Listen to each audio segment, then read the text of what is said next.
On a crisp, clear morning, Sienna, a 32-year-old white woman pregnant with her first child, strolled slowly down the street. Suddenly, a blaring car horn shattered the calm. She turned, only to freeze in horror. A truck was speeding straight toward her. In a split second, Danny, a skinny 13-year-old black boy, darted out of nowhere and tackled Sienna, pushing her out of the truck's path. The truck skidded, its tires screeching as the driver swerved sharply away from Sienna and crashed into the curb. Sienna gasped for breath, clutching her belly. Gratitude filled her, toward God, fate, or whoever had protected her and her child. But the noise around her quickly pulled her back to reality. A crowd of white onlookers had gathered. She expected them to commend Danny for his bravery, but instead, their words stung like daggers. Typical black kid trying to play the hero for attention. Disgusting! Sienna stood in stunned silence, unable to comprehend their cruelty. How could they berate a boy who had just saved her life? She noticed Danny limping, his legs scraped from the rescue, as he quietly tried to slip away. Without thinking, she grabbed his hand and looked him in the eye. "Thank you," she said earnestly. "If it weren't for you, my baby and I might not be alive right now." Danny's eyes widened. He hadn't expected a word of gratitude from the elegant white woman he'd just saved. Her sincerity touched him deeply, a glimmer of hope in a world where he rarely felt seen.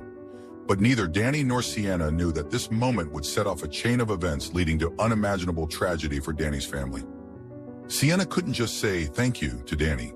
She invited him to a hearty meal to show her gratitude. Danny hesitated briefly, but eventually agreed. At the table, Sienna gently asked about his life.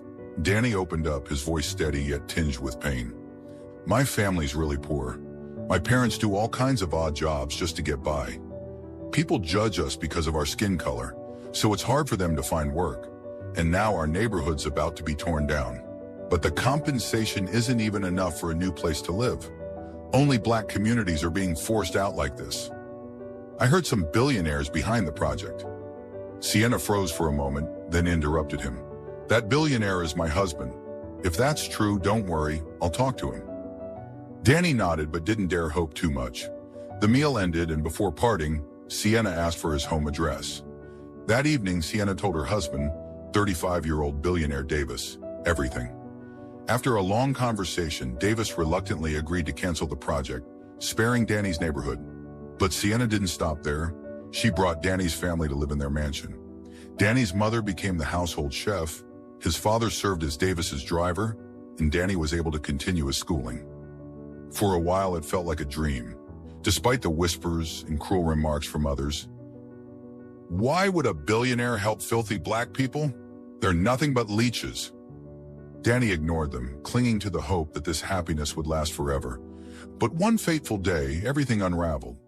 Danny's father, while driving Davis on a business trip, caused a severe car accident, leaving Davis gravely injured and unconscious. The very next day, a meal prepared by Danny's mother was contaminated, leading to Sienna losing her unborn child. Chaos erupted. Once Sienna recovered, she stormed into the family's quarters, her voice trembling with rage. "I gave you such a good life. How could you betray us like this?" Davis, now confined to a wheelchair, was wheeled into the room. His voice roared with fury. "You filthy, ungrateful black people! You're jealous of what we have, so you tried to destroy us, didn't you?" Police arrived swiftly. Danny's parents were arrested, his father for negligence, his mother for intentional harm. Danny, now alone, was thrown out of the mansion into a cold, relentless rain with nowhere to go. After that turbulent day, Danny roamed the streets, surviving by scavenging trash and scrap. He endured endless insults and scornful stares. Some even mocked him cruelly, saying, "Look at the black stray dog thrown out by the billionaire." Danny couldn't fight back. He could only endure in silence.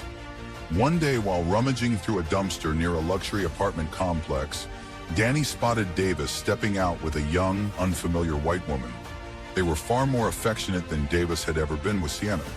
Curiosity burned inside Danny, prompting him to follow the pair. Through a slightly open window, Danny overheard their conversation. "She just won't die," Davis grumbled. I slipped poison into the food that black woman cooked, but only the baby died. What a waste of effort ruining the brakes to stage that car accident and get the old black man thrown in jail. At least their miserable family is reunited behind bars. The woman purred in a syrupy voice, stroking his arm. Don't worry, your wife still doesn't suspect a thing. We'll get another chance to get rid of her. Davis smirked darkly. Tonight's dinner will be her last. I'll lace it with enough poison to make sure she's gone for good. Then everything, her fortune, her house, will belong to us. Danny froze in shock. It was all clear now. Everything had been Davis's cruel scheme. The boy clenched his fists, trembling with anger. I can't let him kill Sienna. I have to stop him. At a candlelit dinner at home, Sienna and Davis sat across from each other, raising their glasses in a toast. They celebrated surviving recent tragedies and mourned the loss of their unborn child. Sienna's voice trembled as she spoke. I should have listened to you from the start, she said. I never should have let those black people into our home. They're not trustworthy. Davis didn't respond, offering only a sly smile.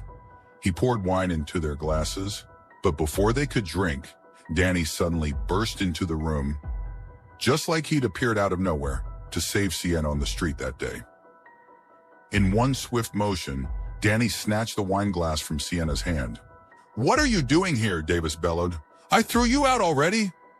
Danny ignored him and turned to Sienna, urgency in his voice. You have to believe me. I caught him with another woman. They're planning to poison you and blame my mom for it. Even the car accident was staged. Tonight, he's going to make sure you die and take all your money. Sienna's face turned pale, her hands trembling. Davis, attempting to remain composed, scoffed. Don't listen to him. He's just trying to get his criminal parents out of jail. Danny didn't flinch. Holding up the wine glass, he looked Davis straight in the eye. If there's no poison, then drink it yourself. Davis hesitated, his confidence wavering. Why should I listen to some black kid like you? He spat, stalling.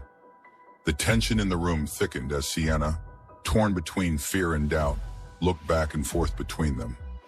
Davis made a sudden move toward Danny, but the boy reacted swiftly, pouring the wine into the fish tank. Instantly, the expensive fish floated lifelessly to the surface. Sienna gasped, her voice trembling as she faced Davis. Why would you do this to me? Cornered, Davis's mask of charm shattered. His face twisted with fury as he shouted, Why?